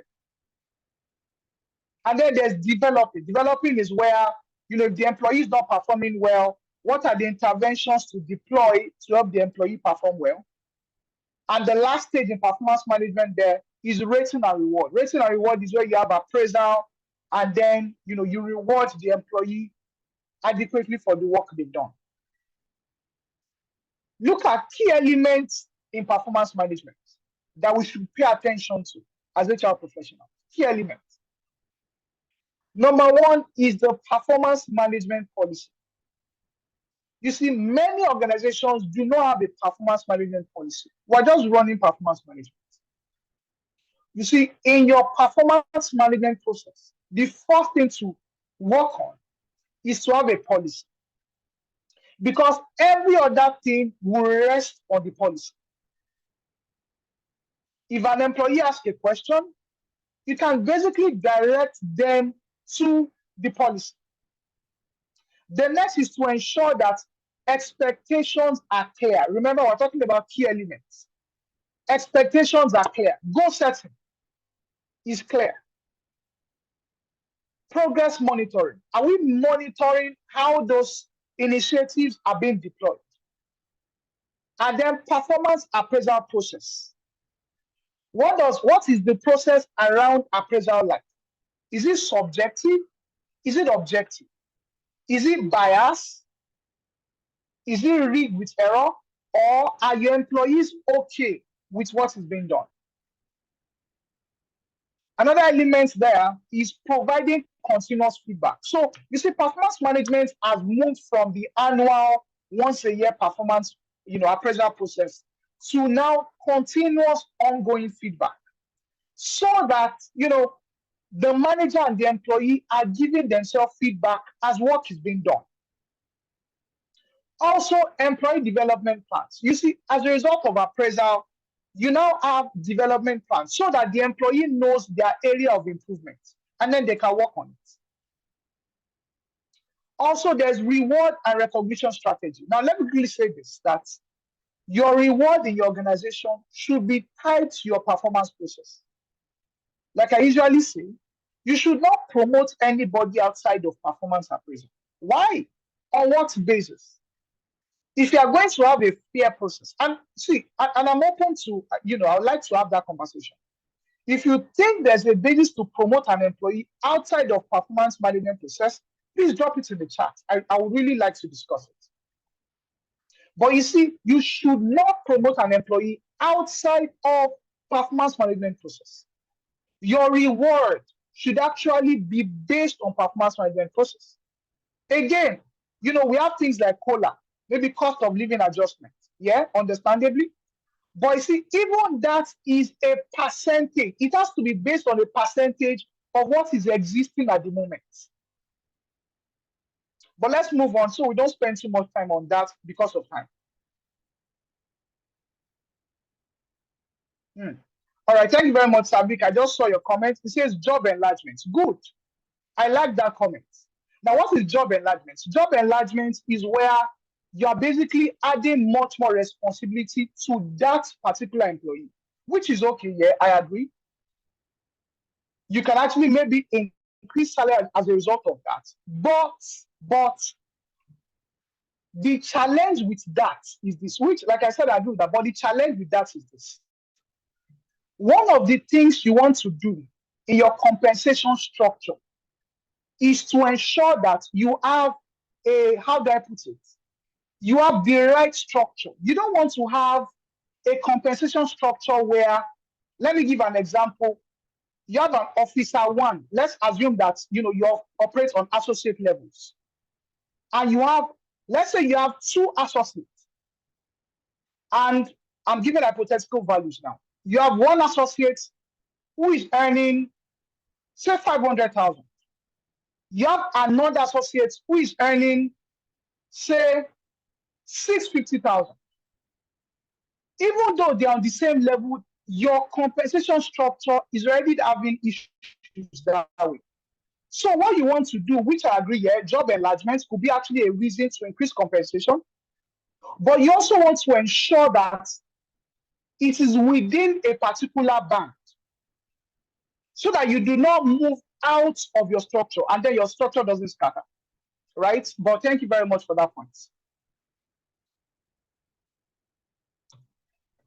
So moving on, components of an effective performance management system.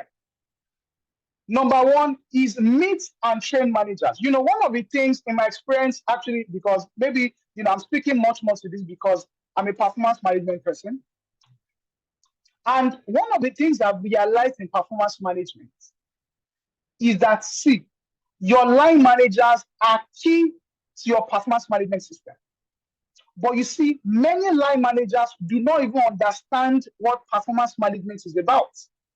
So you see, when it comes to goal setting and appraisal, they are not doing the right thing. Which is why it is important that HR invest time and resource in training managers.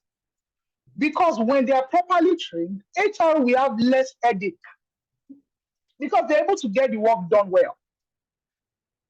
Next is to help set SMART goals. Help to set SMART goals. And this is where having a good goal setting guideline is important.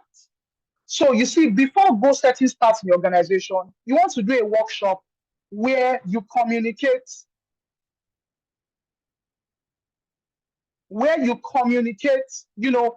this is what performance is going to look like this financial year. This is the direction we are going. These are the guidelines that we are following. It is important to have that conversation even before goal setting starts, so that everybody is aligned. Thank you again, Sabik. I can see your comment.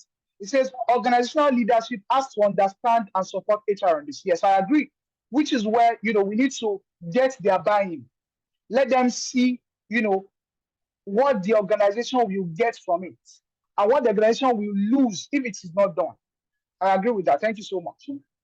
So you want to help set SMART goals. So you want to ensure that you have that conversation even before goal setting starts, so that everybody is aligned. Next is apply continuous performance management. I already talked about this. Have regular check-ins. See, it should not be when appraisal happens that the employee knows that they are not doing well. If there is regular checking, the employee would have gotten feedback and know that he or she needs to improve on this. Moving on, set up a formal system. So even though you're having a continuous feedback model, it's also good that you have a formal system. Formal system where appraisal happens, is documented, and people are rewarded based on that. So it's important to set up a formal system. Just in case you are an HR in a fintech here, and you don't have a formal system of, in performance, it is something that you need to look into. The reason is because it's a good way for you to win the talent war. It's a good way for you to even help your organization to be competitive. Let me quickly tell us something. One of the ways to motivate your employees to work is to let them see that there is reward for good work. And the way to reward people for good work, right, is reward as a result of performance. And so you see, when you put in the right performance system, you can adequately reward your employees, and then they are motivated to do more. Because when I see that as a result of my work this financial year, I was promoted, and then I get, I'm just citing an example, I get a 30% increase in salary. Next year, I want to do more. And maybe a colleague of mine that didn't get promoted is also, putting in more effort to ensure that he or she does more. So you see that it's important that you set up a formal system in performance. Next is help workers create employee development plan. You see, one of the needs of employees is training. And you see, it's good, it's important. It is when you train your employees that they are able to deliver better. So it's important that we help them to create a development plan.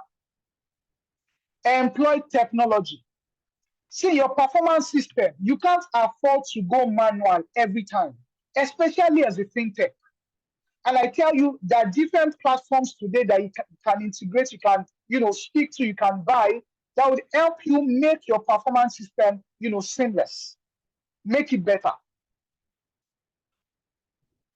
I think we're actually at the tail end of this conversation. Performance-based rewards. I'm just going to dive into it quickly. Let's look at some examples of performance-based rewards. Bonuses. We see this a lot with the sales teams, right? Where they get bonus based on the work that is done. Thank you, Savik. I can see your comment says, as weird as it may sound, the concept of work and definition of good work is unfortunately what even HR struggle with. Interesting. Thank you very much. If you don't mind, Savik, at the end of this presentation, I would like you to maybe unmute and just discuss much more on these your comments, just so that everybody can learn from it. But towards the end, when we're taking in comments, I'd like you to please unmute and share much more on this. I think it's quite insightful and we should learn from it. So let's look at some examples of performance-based rewards. Like I said before, bonus. So you can actually reward the employees on bonus, actually. right? So you can give them bonus. Maybe, based on performance in the FY, everybody gets bonus, or incentive based on maybe your sales team. There is a percentage of, what they've made. It's also called commission in some organizations. There's also stock options, right, where your employees get allocated, some stock or shares, as we may say, and then they get dividends based on the number of stocks that they own, and the profit that is made. There's also annual bonus plans. This usually happens, based on the performance of the organization at the end of the financial year, right? Then there's compensation plans, right? Compensation plans is, and this is something that you can also look into as an organization, right? To say that, is there another way to look at the way your employees are being compensated? And let me give you an example. You give 13 months allowance, right? At the end of the, at the end of the year. Is it possible to break it, that 13 months, break it down so that your employees have it monthly and then they are getting it monthly? Can you make that an option for employees that want it? That's actually an example of a compensation plan. So so let me give you another example. I'm sure you know today that there are employees in your organization who are married to, maybe, and of course, your organization, I want to believe that you have HMO. And then they are married to, they have a spouse who also run HMO, and the HMO covers their spouse. So if your own employee is not using their HMO, can you have a conversation with your HMO so that you can monetize that instead of you just paying for it and your employee is not using it? Your employee is able to get that as a take home. That could actually be a compensation plan. But let's proceed. There's profit sharing bonuses as well, right? Where your employees get profit share. So based on the profit that the organization makes, there's a percentage that your employees can get. Then there's monetary incentives as well. There's additional paid time off. So that could also be part of the benefits that your employees can get, additional paid time off. And then there's increased benefits or insurance coverage. So what are the advantages of performance-based rewards? What are some of the advantages? When you pay attention to what are the advantages? Number one, it creates a healthy competition among employees. I started the example that, this employee gets promoted. Of course, the other one is also saying, oh yeah, I also want to perform well so that I can also, be promoted as well. Or I can also get this profit share. Or I can also, get this particular allowance. It encourages employees to take on additional responsibilities or improve their performance. It improves employee morale, which can boost productivity and make everyone feel better about coming to work every day. So when there is that, reward based on performance, it boosts morale. Employees see that they are being adequately rewarded for the work that they do. They want to come and do more. It keeps your organization up to date and innovative by encouraging new ideas from employees, especially when the organization that rewards innovation. Remember, we talked about this before, that as a fintech, it's important that you are an organization that rewards innovation. Lastly, it reduces costs by eliminating the need for layoff or other cutbacks when budgets are tight. In summary, people's success in the fintech industry is critical to driving innovation, maintaining a cutting edge, a competitive edge, and achieving sustainable growth. To ensure people's success, organizations, especially fintechs, needs to focus on these, levers that influence employee engagement, development, and performance. Thank you very much. I would like to just take our comments, take our contributions. I had noted Savik. I would like you to please come off mute. Just share a few things, especially on that point that you made. I'm going to allow you on mute now. Okay, good. I think you have the right So please go ahead and unmute. If you also would like to make a contribution, you can please raise your hand so that we can unmute you and allow you to speak. Please go ahead, Savik. Thank you. Thank you. I wish I have nothing to say. I'm just excited on your presentation. It's not. Okay. Good evening, sir, and good evening, everyone on the call. Good evening, Dr. Olu. I usually forget your name, but my senior guy. So thank you, Ross. I'm so happy to be here, but just quick contributions or quick comments I want to do to honor your request. Otherwise, I wonder if I should add anything on all you've said tonight. I practically had to park my car by the road to listen to for the last 2 hours.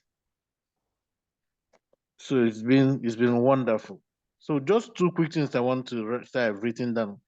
That salary structure versus salary increase after appraisal.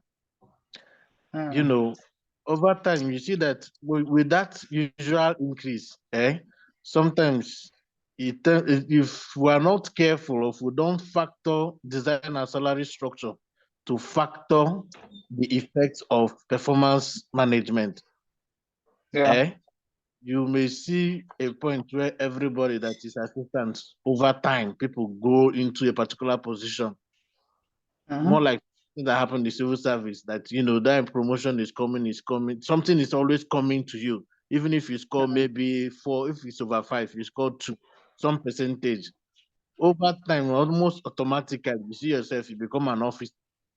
So we usually I learned over that we need to structure our salary grid, that when making those percentage increases based on performance reviews, it will not block the salary structure. The comment made about work.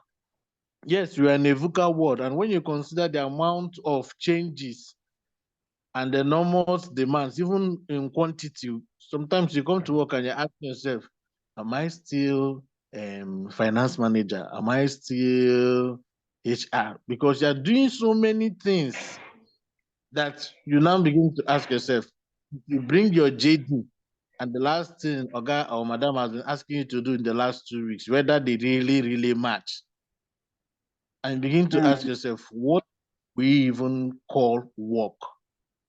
I've been in a situation where maybe management needs to help me understand what work is and what good work is. Because you see people stressed, burning out, feeling disengaged. The appraiser comes and, supervisor does not feel you should get 5 over 5 and scores you 3 over 5. But if you check the amount of work I've been doing in the last 2-3 weeks, you feel you deserve 5.5 over 5. So sometimes our performance management periods become moments to increase our employee disengagement. 5 or 10, instead of it being a development. Then my last comment is that from my former organization, where I just left early this year, performance management is one of the best things that happened to me.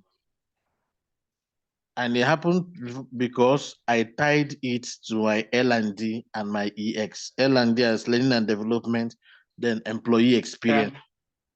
So while there was a lot to make me depressed and actively engaged and perhaps left earlier, my performance appraisal and goal setting helped me so much. Like I was able to get my international certifications, finish my master's, and then always have something I'm pursuing that is bigger than whatever kind of frustration or internal squabbles or misunderstanding that was coming up.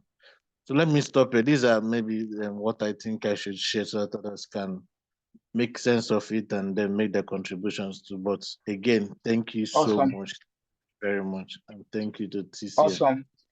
Awesome. Thank you so much, Savik. Thank you for that contribution. I actually had to note things as you were speaking. Thank you so much for those very, very valuable contributions. Really, really appreciate them. Thank you so much. Okay, so I think we spent a couple of time here. I'd like us to round off. I can see a question here. Kika says, how can you effectively manage infotech staff? Because most times they do not like to follow laid down rules and procedures like the regular staff. So how can you manage them? I'd like someone to attempt this. I'd like someone to attempt this. If you want to, please raise your hand. I know we have a couple of people on the call. If you want to attempt, please raise your hand so that we can call you. How can we manage more like your tech staff who do not want to follow rules? Are there initiatives that you have put into place? Yes. I can see an hand raised. Okay, Savik, please go ahead. Thank you once more. So it still goes down to definition of work and the worker and the work they do and how they do it. The infotech staff is first of all a staff before becoming a staff of the infotech department or stuff like that. Let's say the IT in a setting. Until we get our big picture right, and like you mentioned over the course of your presentations, align it well. The infotech person will not understand or not feel fit into the grammar you are speaking. But if he knows that the troubleshooting he's doing, understand, is helping the HR to help the person in finance that is also going to advance to the program person that's going to the field. And then we're able to achieve what will make us get the new grant or get the customer come back. He knows that whatever he's doing with his laptop, in that room or cubicle has a ripple effect and is connected, and you can see that connection. And when we are celebrating the success story, we can cut that story and draw the link down to the different departments. That's how they do. Otherwise, they can and almost feel isolated. Again, we have you in number, and then sometimes they spend more time and do more and see more result and feel more empowered and fulfilled with what they are doing with their laptop, engaging their laptop than you. Sometimes we are more a distraction to them. You now want to do brown bag, everybody come. An infotech person comes to the brown bag and you are speaking concepts and saying things that at the end of the day, you feel he has wasted time. So it's understanding them, meeting them at the middle, but gradually getting them to leave that machine code thing and see, not necessarily leave it, but see the connection with the human being they are working for. But honestly, we stress them. That's the word. Make it like stress. Because we're always coming with 1 or 2 problems. And then what they're thinking and reasoning and needing undivided attention to work. That's why they would rather prefer to work from home and not what we are talking about. Thank you. Awesome. Thank you very much, Savik. Thank you for those very, very valuable contribution. Thank you for that. Okay, so let me just add to what Savik had said to say that also look at the culture as well. So just to summarize what Savik said again, is to look at the big picture, align what they are doing to the big picture. Let them be able to trace it, that this is what my contribution, what I'm doing, this is what it is adding to the vision, right? That way they see their value and, they see that they're a big part of what is happening. The other part of it is also to look at your culture, right? To say, is it that your culture is also allowing people to disobey the rules, right? I know organizations where you get rated based on the way you contribute to other people's work. What do I mean? So at the end of the financial year, there's a survey code that is deployed where everybody rates each person. Like the people that work with you, they basically rate you on the core values. And that is a particular, it carries a weightage in your balance scorecard.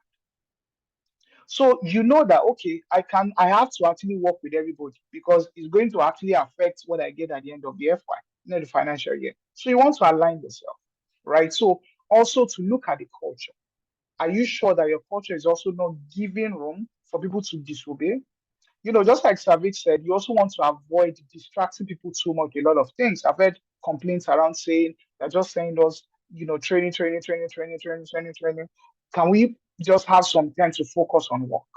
So again, that's there, but also ensure that your culture doesn't support people disobeying the rules, right? I see that we have some hands up.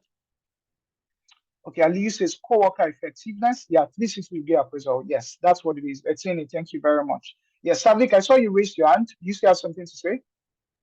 No, sorry, I was struggling to bring my hand down. Okay. Thank you very much. Thank you very much. Do we have any other contributions before we call it a night? Any other contributions or questions before we call it a night? Okay, I guess we have none. So in the absence of any, Dr. Luyemi, over to you, sir. Thank you so much, Femi Aluko. That was exciting, very rich. I celebrate your ruggedness and dedication. I also congratulate and celebrate everyone who joined tonight. Of a truth and indeed, you have foresight. You know, when you see things that are unique and special, only people who have insight and foresight take advantage of it. We'll meet again, hopefully, next week for another interesting edition. Thank you so much, Oluwafemi Aluko. Bye for now. Thanks for the opportunity, sir. Thank you. Bye, everyone. I'll just unmute everyone. We can also say thank you to Femi Aluko. Thank you, Mr. Femi Aluko. As usual. Comprehensive. Thank you so very much, Femi. Thank you very much. Thank you, sir. Thank you, sir. Thank